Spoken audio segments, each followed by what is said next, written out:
Here's a business with a dirty little secret. It sells you something, then quietly prays you never use it. In fact, if every single customer showed up on the same day, the business would physically collapse. There isn't enough room. There isn't enough equipment.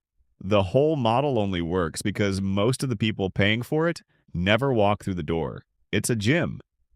And by the end of this video, you'll understand why a gym can sell 6,000 memberships for a space that fits 300 people. Why January is the most profitable and most cynical month of the year. And why the members who never show up are the best customers a gym could ever ask for. Let's break down the economics of owning a gym. So, you want to own a gym. First, the dream. Recurring revenue, people paying you every single month, automatically, whether they come or not. It sounds like the perfect business, and in a way, it is. But it's perfect for a reason that's a little bit dark, and we'll get to that. First, the cost of getting in the door. And this depends entirely on what kind of gym you want to build, because there are three completely different species. At the top, the big box budget gym, the Planet Fitness model. Opening one of these is not cheap. According to their franchise disclosures, a new Planet Fitness costs between $1.6 and over $5 million to open. You're converting 15 to 30,000 square feet of raw space into a functioning gym, and the equipment alone runs into the hundreds of thousands. In the middle, the full-service health club, $50 a month, pools, classes, more staff, higher costs.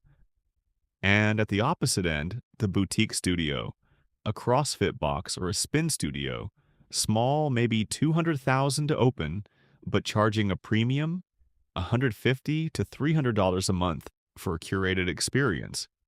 Three different businesses, three completely different sets of math, but they all run on the same strange engine underneath. And once you understand that engine, you'll never look at your gym membership the same way again. Here's how a gym actually makes money. And it is not what you think. You'd assume a gym sells fitness. It doesn't. A gym sells a monthly subscription, and the single most profitable thing about that subscription is that most people forget they have it. Let's talk about the budget gym model because it's the most extreme and the most revealing.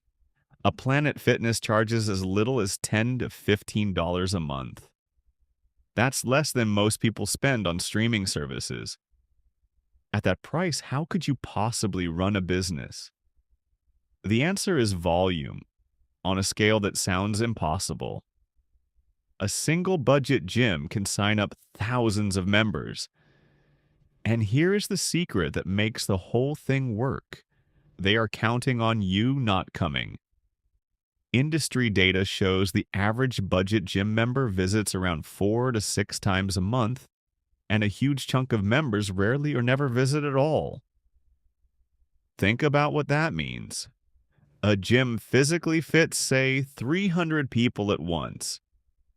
But because most members never show up, that same gym can safely sell 6,000 memberships, sometimes more. If even a fraction of those people came regularly, the parking lot would overflow, the machines would all be taken, and the members would quit in frustration. The business depends on the ghosts, the people who pay $10 a month out of guilt, out of good intentions, out of the vague sense that maybe next week they'll finally go. That $10 times millions of people who never show up is one of the most beautiful recurring revenue streams in all of business. Low utilization isn't a bug in the gym model. It is the entire point. And this is why January exists. Every January, a wave of New Year's resolution members floods in, signing up with genuine hope. The gym knows the truth that the new member doesn't. Up to 80% of new members quit within 5 months. Seasonal churn peaks around 40% in January. The gym isn't selling you a fit body in January. It's selling you the feeling of having decided to get one. And then it collects your dues for months while you slowly stop coming. The average member lifespan is only about 8.5 months, but the contract, the auto renewal, the mild inconvenience of canceling, all of it is engineered to stretch that out as long as humanly possible. So the revenue is deceptively simple. Now let's talk about how a gym actually turns that into profit, because charging $10 a month is a razor thin game. The budget gym wins through relentless cost control, minimal staff, sometimes just a person or two at the front desk, no expensive classes, no towels. The whole no frills branding isn't just marketing, it's the margin. And then there are the extra layers.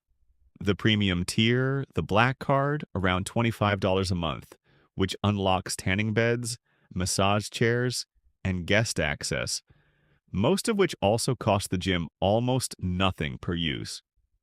Personal training, sold on top. And here's a strange one specific to Planet Fitness. The company makes a huge slice of its money not from memberships at all, but by forcing its franchisees to buy their gym equipment through the parent company at a markup. Nearly a quarter of the corporation's revenue comes from selling treadmills to its own franchise owners. So does the model work? Financially, when it works quietly and beautifully. A single successful Planet Fitness location generates around $1.7 million a year, and franchisees have averaged somewhere between $215,000 and $270,000 in profit per location. And here's a number that should stop you. The 3-year failure rate for a Planet Fitness is around 2%, compared to 9% for the fitness industry overall. Recurring low-price, high-volume memberships are simply more durable than almost anything else in the gym world. But that stability hides a brutal truth about the rest of the industry. Because for every budget giant printing money off absent members, there are countless independent gyms and boutique studios fighting a much harder war. Their enemy has a name, and it's churn.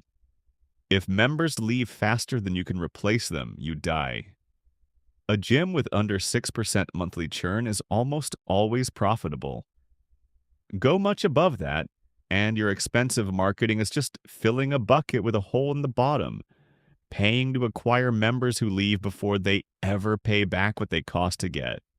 The independent gym doesn't have the ghost member cushion of the giants. It needs people to actually stay, actually care, actually show up, which ironically is the exact opposite of what makes the budget model so profitable. So, if you still want to own a gym, remember the one rule the whole industry quietly runs on. Everyone thinks a gym is in the business of getting people fit. The most profitable ones aren't. They're in the business of selling a monthly promise to your future self, a promise most people break by March. The budget gym doesn't make its money from the person sweating on the treadmill. It makes it from the 6,000 people who swore this year would be different, paid their $10, and never came back. You were never really the customer. Your guilt was,